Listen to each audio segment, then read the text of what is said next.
Tony Banks, keyboard player and composer or co-composer of many, if not all, of the classic Genesis tunes. But unlike his fellow band members, commercial success as a solo artist proved elusive. In this retrospective programme, I'll look back on his solo output and attempt to answer this conundrum. I'll be discussing the albums in release order and referring to the versions from the recently released box set, Banks Vaults. This will give those unfamiliar with Mr. Banks's career an overview and is by no means a complete guide or massively detailed exploration of his back catalogue. But I do welcome your comments, own insights, additional information and discussion below. 1979. After the breakthrough success of the previous year's Genesis album And Then There Were Three, complete with an international hit single, Follow You, Follow Me, and subsequent world tour, Genesis took a year out to pursue solo projects.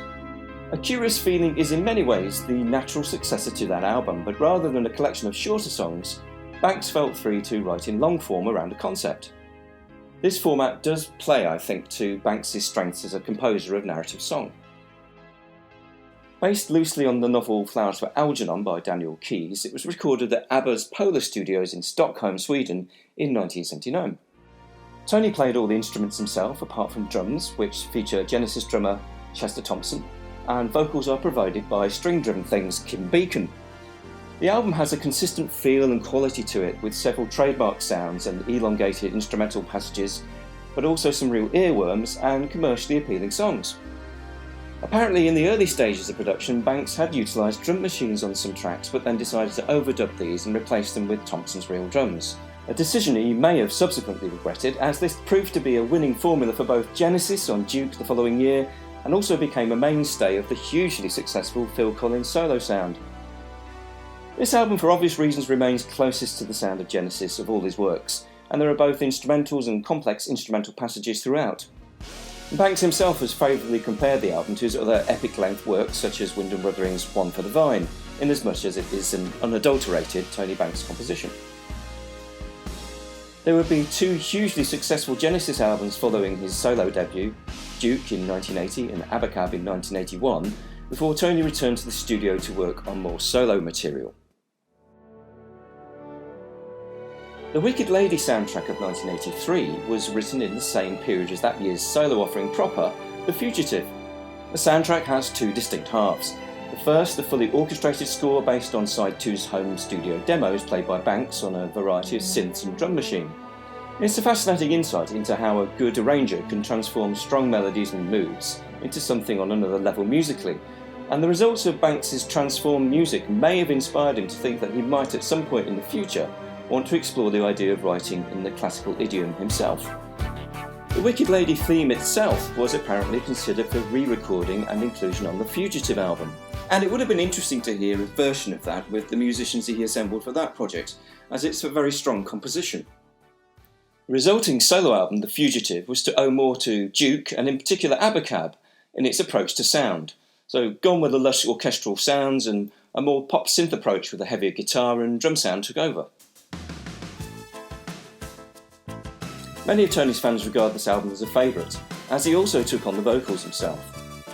These do give the album a distinct identity, and the vocal style precursed the latter-day success of people like Neil Tennant, of the Pet Shop Boys, and some have argued was similar to John Lennon's delivery style. In fact, compare Banks' vocals on the heavier offerings here, At the Edge of Night and Moving Under, to Liam Gallagher on Oasis's Roll With It. It's not a million miles away. As it turns out, Noel Gallagher himself latterly became a big fan of The Conqueror from the Genesis to Revelation album, so maybe that's worth a revisit in that light. Some of the innovations on this album, linking keyboard sounds to MIDI to provide rhythmic synths, were to find more successful commercial exploitation on the following eponymous Genesis album, with the hit single Mama. But whilst guitars are ably supplied this time by Genesis cohort Daryl Sturmer and drumsman Steve Gadd, the more pop-flavoured aspects of the album didn't yield chart success. Genesis themselves were now moving into another gear in terms of commercial success, and film work was pursued with music composed for 2010, the sequel to Kubrick's 2001 A Space Odyssey. But ultimately this was rejected by the film's director. At one point there was a Hollywood project suggested to Tony which didn't go much further. That film was apparently James Cameron's Terminator. Now that really would have been interesting. The mid-80s was the period in which Banks, Collins, Rutherford and Gabriel were all supplying music to Hollywood movies with varying levels of success. The album Soundtracks mixes songs, themes and incidental music from two movies, Quicksilver and Lorca and the Outlaws. For Quicksilver, the compositions accompany a New York set film about dispatch riders starring Kevin Bacon, and the music does use some compulsive beats and keyboard arpeggio work that utilises many of the sounds to be found latterly on the next Genesis album, Invisible Touch. In particular, the music from Lorca and the Outlaws is rich in atmosphere, and you can imagine some of this working very well on the aborted 2010 project that some of the early versions of this music was perhaps intended for. Notably, guest vocals come courtesy of Toyah Willcox, aka Mrs. Robert Fripp, Jim Diamond, and then Marillion frontman Fish, the first of three collaborations between Banks and the singer. Surprisingly, the first song, Shortcut to Somewhere, goes for a pop song format and is unlike anything that Fish had recorded up to that time. It turned out to be the only collection of soundtrack work from Banks' career. An entire album of electronic music without songs would have been a possible career route, but Banks perhaps felt it would be an even harder sell in some ways, although several musicians did just that in this period, notably Tangerine Dream, Jean-Michel Jarre and Vangelis. Following the huge success of the Invisible Touch album and tour, and perhaps in part inspired by Mike's success with the band format with Mike and the Mechanics, Banks put together an album with a new lineup of musicians entitled Bank Statement. Generally attempting a more pop-orientated approach, the album, produced by Steve Hillage, has links to The Fugitive. Opening track, for instance, Throwback, seems to be a sequel song to Moving Under, employing similar sounds and narrative theme. Again, Banks employs female vocals, this time by Janie Klimek, and male vocals are by Alistair Gordon. In spite of two singles being released in the wake of his commercial peak with Genesis, chart success proved as elusive as ever. Co-produced by Steve Hillage, with whom Banks felt there might be an affinity, coming as he did from a related progressive background, the album has several highlights and innovative approaches to songwriting. Orchestral samples are used heavily on two offerings here, most effectively on the intro to Big Man, in which Banks also takes on vocal duties to great effect, and latterly on the Beatles-esque Thursday the 12th, the album's only instrumental track and closer. Elsewhere, the lush pop tune The More I Hide It is now revealed in its full glory by the recent remaster, as are all manner of extra details on the epic offering The Border, perhaps one of Banks' best compositions since his first album. An area that perhaps would have strengthened the production was guitars. Hillage ultimately contributes very little in terms of aggression. If Daryl Stuermer had been available, perhaps this would have elevated music to the next level. Judging by the success of his performance on Big Man, had Tony persevered on lead vocals, some consistency with The Fugitive might have helped with the overall identity of his solo career. Of interest is also Queen of Darkness, which is adapted as a song from one of the cuts on soundtracks, namely Lorca, a suggestion made by Hillage, and one of the few tracks to successfully utilise a heavier guitar approach. Due to Phil Collins' solo career reaching its zenith, the usual solo album Genesis solo album cycle was out of sync with both Rutherford and Banks' own schedules, and it would be 5 years between Genesis albums. In the interim, Banks gathered an all-star cast to attempt a different approach, once again in an attempt to broaden his appeal. Retaining only Janie Klimek from the previous project, his 1991 album Still showcases songwriting with a number of vocalists including Nick Kershaw, Fish, and the Jazz Devils' Andy Taylor. Banks also stepped up to the mic once more for the off-the-wall Hero for an Hour. In some ways this was his finest collection of songs since A Curious Feeling, but perhaps suffered from not one chord too many, but one vocalist too many. For instance, had The Gift been assigned to Kershaw and the title track to Fish, perhaps the results would have been more consistent. Regardless, there are some great songs here. The opening co-write with Kershaw, Red Day on Blue Street, with its cynical portrayal of politics, is perhaps even more relevant now than it was in the early 1990s. And quite why I Want to Change the Score didn't get radio play and chart success is a real, genuine mystery. As a side note, thematically several songs here would have worked well alongside the narrative of A Curious Feeling itself. In particular, songs like The Gift fits in with the protagonist revelling in his powers, and The Final Curtain certainly matches the sombre mood of that album's narrative.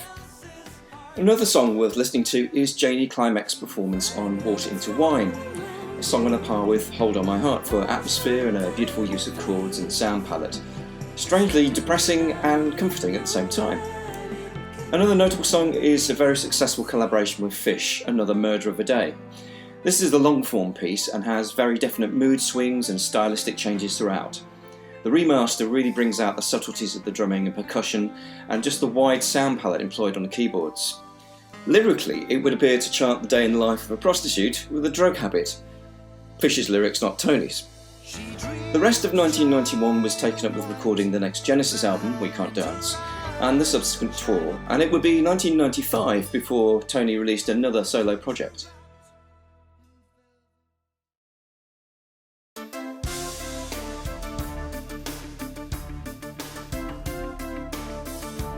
Another album project and another approach, this time with a single vocalist, Jack Hughes of successful pop group Wang Chung.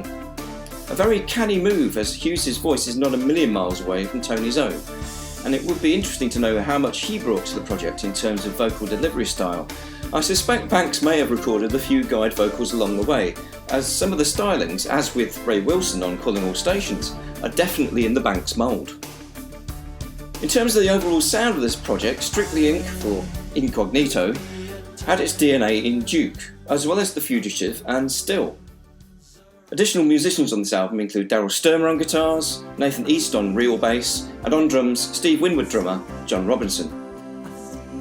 Highlights include the opening reggae-tinged Don't Turn Your Back on Me, the ballad Walls of Sound, a wonderful chord sequence driven by a quiet but fast rhythm, an idea Banks heard on the Crowded House record, and the electronic-flavoured Only 17, the lead single from the album. Also of note is the intriguing Charity Balls, where Banks seems to be holding up a mirror to a beloved personality, a national treasure who has a few skeletons in his closet. I wonder who he's thinking about. And of course there is the epic closing track, An Island in the Darkness, and for many fans this track is the kind of music Banks might have been better making all along, and it's probably true that had this been on the Genesis album, it would have been more than just a cult status song, it would have been considered a classic. Released on the cusp of the internet being used as a successful selling tool for musicians, the singles again didn't make a dent in the charts. And out of print for almost 20 years, it's now available again as part of the box set. The box set itself is remastered very well by Nick Davis, who brings out a lot of the musical detail muddied by the then current technology, and it's fair to say that solo output has never sounded this good before.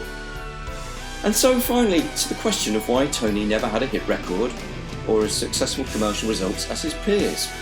I think it is in part that Banks himself was never that keen earlier in his career to do the amount of media and publicity it takes to really break through.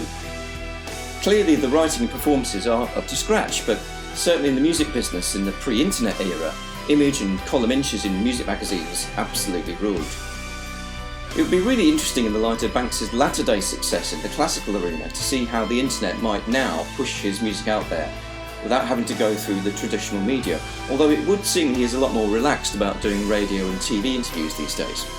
Another reason perhaps is unadulterated Banks isn't quite sweet enough for the radio playlist culture of its time, or indeed today. Tony described his music as the strawberries without the cream, and I think that's a fair assessment. And finally, maybe there was always an issue of identity with the records. So many singers over different kinds of projects and different approaches. Perhaps if he'd stuck with one vocalist or done them all himself, that might have been overcome. Either way, the box set covers almost all of his commercial pop rock releases, minus the odd single remix and B-side, and is a rewarding listening experience. The approach to writing is pure Banks throughout, and anyone who loves Genesis will instantly recognise Banks' development here as being massively influential on the success of that band, and these albums do give you an insight into where some of their more successful moments were developed. So, a classic case perhaps of depth over immediacy in music. It certainly rewards repeat listening, and I recommend you give his solo albums a listen. Do subscribe to the channel for notifications, and feel free to comment below and to explore our existing documentaries and interviews. Thanks for listening.